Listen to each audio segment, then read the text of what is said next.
Hey guys, and welcome back to Cram Farms. Today I'm in the kitchen and I am making dinner for tonight, but I'm also going to be freezing a meal for later, and I'm going to show you that it takes me no extra time to prep one dish as it does to prep two, and then all I'm doing is later on I have to pull it out the freezer and pop it in the oven, and we will have dinner for another night. So when you're busy running around to, I don't know, this is like ball season, a lot of people have ball games and things like that. The days are longer. We are working out on the farm more. We have a lot more that we are working on building, the garden coming in, things, you know, starting to put the garden in, things like that. So I need help on having meals ready that I don't have to spend a lot of time in the kitchen cooking. So if I'm gonna make one meal, I might as well make two. So I'm gonna show you how I make, it's like a pasta bake.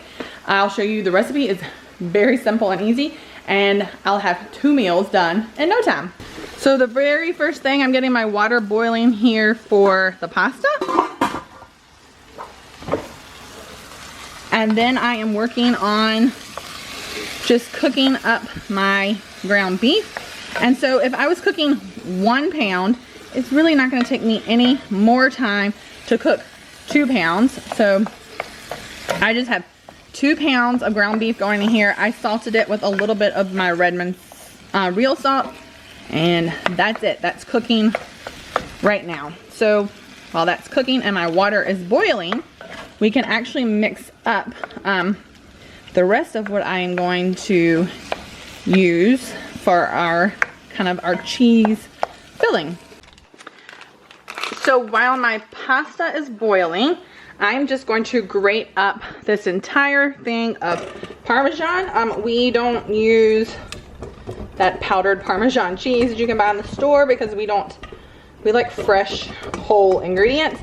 So I'm using a good Parmesan here, and I'm just gonna grate the whole thing, and we'll use that in these two dishes.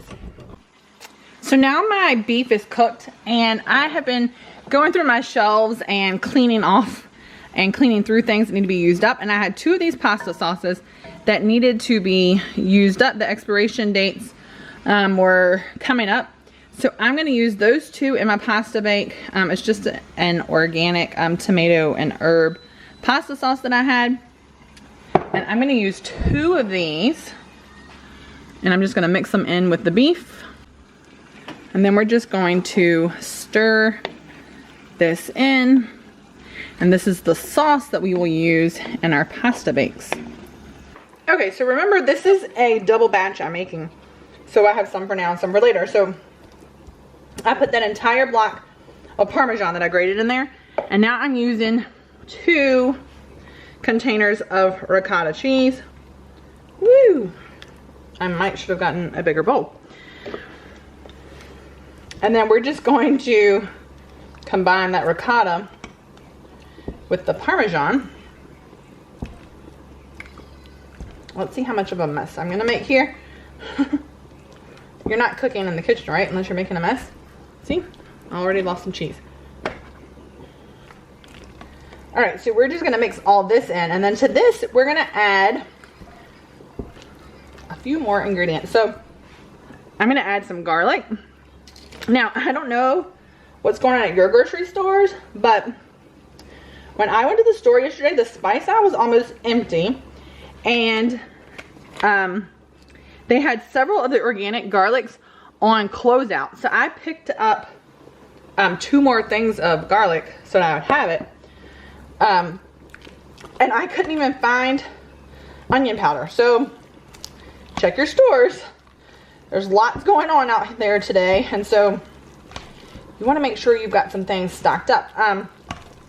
Now, another part of that is I didn't get to raise garlic this year. We were so busy getting the house straight that I didn't plant my bed of garlic, so I won't have any to harvest and dehydrate and everything to have for this year. So I'm glad I'm stocking up on a little bit of that right now. The next thing, I'm just going to put a little bit of salt because there is salt in my sauce, and I've salted the noodles, but we're going to put a little bit of salt in here. This is just my Redmond real salt, and I'm going to use some dried parsley. I would prefer to use my fresh but I've been using that plant a lot and now it needs to grow. So that might be a little bit much, but we'll see. We'll just mix it all in. Using fresh herbs. Using herbs in general is great. I just love using fresh. So we're gonna mix the parsley in here. Salt, garlic. We have the Parmesan cheese in and the ricotta. All right, so that's kind of our cheese mixture that we will be using for this pasta bake. It just did all fit in the bowl, didn't it? But we're gonna have to get a larger bowl to mix this all in. But there's that part done. Our pasta is almost ready to come out. And our meat and tomato sauce is done. So I've got a few minutes while I'm waiting on my pasta to finish boiling. So what I'm gonna do is just go ahead and get my mozzarella cheese grated up. And I've shown this before. I love to use my food processor because I can do a large amount of cheese at one time. I'm also able to then freeze it so that we have shredded cheese all the time available. And we just did a bulk, we just bought some cheese in bulk. And so I'm gonna go in and get some of that grated because we had run out of shredded cheese in the freezer. So I'll get that shredded up and that will be ready for us as well. All right, so here's my food processor and we're just gonna shred up some of this cheese. All right, get it down in there kind of, and we're gonna turn it on.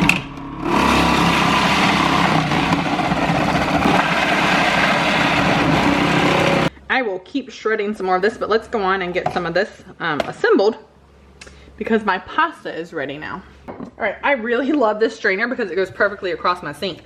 And I'm just gonna go ahead and pour my pasta in here and get it drained. Did you get a steam bath from that? It's a nice facial. All right, so to me, this is kind of the fun part. You kind of put everything together now. All right, so now we're gonna assemble everything. I just put the pasta back into the pot it was cooked in. And now we're gonna take all of this yummy ricotta and Parmesan and garlic, salt and parsley and dump that on top of the pasta and kind of let the warm pasta melt it, okay? So just gonna kind of, I just mix it all in together like this. And once I start getting it stirred up well, I go on in and add my sauce in with it too. This is really simple. It's just gonna kind of all mix together. All right, so here's that pasta sauce and I'm just gonna dump it in here also. So I did reserve a little bit of the pasta sauce. I kept a little bit of it back and put it in the pans. But now I'm gonna mix all the rest of this up and get all that cheesy, saucy pasta all mixed around. All right, you might not think this looks really good, but I promise it is so tasty when it's done. So the rest of this is pretty easy. I reserved some of the sauce and put it in the bottom of each dish. So remember, I'm having one for dinner and we're freezing one. And now we're gonna dump this into these pans. All right, so that's one. So this one we'll put it in. This pan looks a little larger than a 9x13. It's fine. We'll just have leftovers and we can use them for lunch or something. So I'm just gonna put them in here. Now, there's also the aluminum pans you can buy and use those that you can freeze in easily. We just are not really using aluminum. So what I've been doing is getting, my grandma loves to go to the thrift store. So I've been getting her to look at the thrift stores when she's there and grab me some 9x13 dishes, like glass dishes. And I'm using them just for making like freezer meals like this that I can pop in my freezer. So at this point, this is it. This is the bake. I just call it a pasta bake. And then what I'll do is, because one's going to the freezer, I'll wrap it up and put it into the freezer. The other one I'm gonna keep out for dinner tonight, but I'm not gonna cook it right now. Essentially everything's cooked anyway. But I'm gonna take that mozzarella that we were grating up, this, and tonight when it's time for dinner, I'll sprinkle it on the top and then put this in the oven to bake at like 350, just so everything is warm through and the cheese is nice and bubbly. And then that's gonna be our dinner and we'll serve it with a side salad. The one that I'm freezing, I'll stick into the freezer. I'll write the directions on top so that if my husband has to pop it in the oven because I'm working on something, he'll already know exactly what to do, temperature, time, and everything. And then I'll take some of this cheese and put it in a container and stick it in the freezer with it. So that way everything is together. When he takes everything out, when he pops that in, the cheese will kind of, he'll be able to put that on the top and bake it all at once. Because if I wrap this up and freeze it with the cheese on top, it's just all gonna stick to the top. And then when you take it off, you're gonna be scraping cheese and all that. So this just makes it a little bit easier. Leave a comment below if you're gonna try this. Like I said, I was gonna bake it anyway. I might as well have done 2 batches. That way we have one for now and one for later. And I would encourage you to do that with lots of your meals that you're making right now, because of prices, inflation, shortages at the grocery store. This way you're kind of keeping your freezer stocked with some meals that are already ready. It'll also save you time if you're very busy this time of year. So I'm gonna show you how to package these up and get these ready, and then hit subscribe if you haven't already, like our video, and we'll see you next time right here at Cram Farms.